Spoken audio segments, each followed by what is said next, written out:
Women know we are not their peace, but for some reason, my brothers, we think they can be ours. Shalom, I truly hope all is well with you and your families. If I was speaking right now to a group of men and I asked what is the one thing they all wanted, they all would yell, peace. But sadly, many of those men will never attain peace until they stop believing it comes from a woman. The belief that a woman can be a man's peace has emotionally and mentally crippled countless men. Not because those men were naive, but because many of those men were never taught what peace actually is, or where it truly comes from. The issue is not that women cannot bring comfort, support, wisdom, companionship, love, encouragement, or partnership. But many men mistakenly expect emotional and mental salvation from the relationship. And as a result, peace itself is elusive. And then there are some men who seek peace through activities like sports or hunting. They even seek peace through intimacy, money, drugs, success. Yet nothing in this world seems to be able to sustain their peace for long, which is why many men eventually place that expectation onto women, hoping she can permanently calm the chaos within them. I believe this belief began when we were babies, because the first experience of comfort most men ever receive comes from their mother. From a psychological perspective, the nervous system of a baby boy learns early that when he is distressed, hungry, afraid, or overwhelmed, the person who usually restores calm is his mother. So subconsciously, boys learn that when they feel stressed, a woman will bring them peace. But tragically, many men carry that template into adulthood, and adult relationships were never meant to function like maternal regulation. I also believe culture has reinforced this myth as well. Look at literature and movies. The hero who finally finds peace is the one who finally finds a woman. Even mantras like behind every great man is a great woman, or the classic dismissal of a man's value, she is his better half. These ideas subtly train a man to think that a woman will resolve the internal tension inside of him. But peace, my brothers, is an internal condition, not something another human being can permanently provide. In my book, Battle Cry, I share that most people think that peace is an absence of trouble, a utopian type of place. But you must cast away that limited understanding of peace if you're actually going to experience it. Peace is not the absence of stress, conflict, or adversity. Peace is being in the midst of those things and still remaining calm at heart. That's why Philippians chapter 4, verse 7 calls the Most High's peace the peace that passes all understanding. Because it does not make sense how a man can remain internally calm while externally facing pressure. So peace is not a place, my brothers. It's a state of mind that releases negative thoughts, reflects on what's good, and resets so your mind stays focused on Yah. In other words, peace has to be in us before it can be around us. Yahushua slept during storms. Paul sang in prison. Daniel stayed calm around lions. Yet many of us, men of Yah, collapse emotionally the moment tension enters our homes. Now, my brothers, before some of you flood the comments quoting Proverbs 21:9, yes, I agree. It is better to dwell on the corner of a rooftop than inside of a home with a quarrelsome woman. Many men are exhausted. They come home from battling the world and do not want another war waiting on them inside their home. I understand that frustration as I've counseled many of men through those difficult seasons. But I want you to hear me carefully. If your peace only exists when your environment is calm, then you do not have peace yet. But don't swerve on what I'm saying, because this message is not teaching you to silently tolerate foolishness, dysfunction, disrespect, or emotional instability in your home. Far too many good men explode emotionally or emotionally disappear when things like that happen. Some run to the rooftop, like Solomon says, while others run to another woman, pornography, work, alcohol, isolation, or drugs. But a comprehensive man, my brother, learns how to face conflict in his home without losing in the process. Or better yet, without losing himself in the process. That means calmly, wisely, and courageously expressing to your wife how some of her behaviors are negatively affecting the relationship. Not by yelling, not shutting down, not becoming passive aggressive, but communicating with clarity, emotional stability, and truth. And if after that, the two of you cannot resolve the issue alone, there is no shame, my brothers, in involving a wise third party, a marriage counselor, a therapist, a coach, a pastor, or a couple you both respect. Because sometimes healing requires another set of eyes and ears in the room. My brothers, running from conflict is not a path to peace. Biblical peace is learning how to stand in the middle of tension without emotionally collapsing inside of it. But as long as a man believes his woman can be his peace, she will eventually become his primary source of emotional support and relief from pain, pressure, and stress. And that creates a dangerous funnel because his woman becomes his entire emotional ecosystem. So the relationship stops being companionship and becomes emotional dependence. And when that happens, my brothers, your so-called peace becomes fragile because it's linked to your woman's mood, her approval, or her presence. From a biblical perspective, peace has a specific source.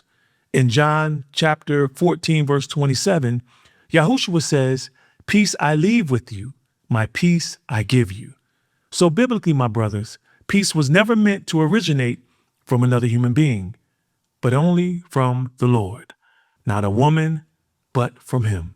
And Isaiah 26:3 says, Yah the Most High will keep him in perfect peace, whose mind is locked on him. See, the truth is that most men are not looking for peace with a woman. They're looking for peace from a woman. And that's a major difference. Peace with a woman is partnership. Peace from a woman is dependency. And dependency eventually turns love into pressure. But now, my brothers, I want to take this a little deeper. Why do some men become emotionally devastated when relationships end? Why do some men get depressed, become angry, obsessive, desperate, or even, in some cases, no longer have the desire to live? Let's unpack it after this break. Welcome back. Now I want to share something with you, my brothers, that's very alarming. The American Institute for Boys and Men reports that men die by suicide significantly more than women after a relationship breakup. And research fellow Michael J. Wilson and his colleagues reviewed 75 studies from 30 countries and found that divorced men had nearly 3 times greater odds of death by suicide than married men, while separated men had almost 5 times greater risk. Please sit with that for a moment, my brothers, because many people hear this and immediately think, well, he must have loved her too much. He was too all into her. No, my brothers, I believe something much deeper is happening. This is not simply about a man losing a woman. Researchers believe one of the reasons separation and divorce can devastate many men is not because of the money they may lose, but because of societal expectations that are placed upon us. Many men have been conditioned to provide, but never process, to endure, but never express, to stay strong while quietly falling apart. So when intense emotional pain arrives, many men do not know where to put it. Feelings of isolation, loss of identity, financial strain, and the fear of losing meaningful connection with their children. All of these can begin colliding at once. And when pain has nowhere healthy to go, it starts searching for exits. Some men withdraw, some men become reckless, some men become violent, some men abuse substances, some become angry, some become obsessed, some desperately try to reconnect at all costs. Not because these men were weak, but because pain becomes dangerous when a man has never been taught how to process it. Again, many men are not collapsing because they lost a woman. Many men are collapsing because they built their entire emotional world around the relationship. Another reason I believe men are vulnerable to this deception is because many of us lack comprehensive camaraderie. We're so used to dealing with life alone that we do not have brothers we can process life with. Men who sharpen each other without condemning each other. Studies from the Pew Center has repeatedly shown that men report significantly fewer close relationships than women. So now when a man enters a relationship or marriage, something dangerous can happen. The woman slowly becomes his confidant, his camaraderie, his emotional processor, his stress relief, his source of affirmation, his source of encouragement, his source of love. And my brothers, this is very dangerous because when this woman hurts him or leaves him or doesn't believe in him, he is not simply grieving a relationship. He is grieving his sense of belonging, his identity, his future, the family he imagined, and the life he pictured. And many men, including myself, at some point have unknowingly anchored parts of our identity inside the relationship itself, especially men who have never had stable homes growing up. Here's another part I don't want you to miss. The nervous system can experience something similar to withdrawal. Neuroscience has shown that romantic rejection activates some of the same brain regions associated with physical pain. So the destabilization men feel is not imagined, my brothers. The brain is literally processing the loss like injury. This is why becoming a comprehensive man matters, because a comprehensive man eventually realizes something very critical. A woman can bring joy to his life, birth his children, walk beside him, and help him fulfill Yah's purpose for their lives.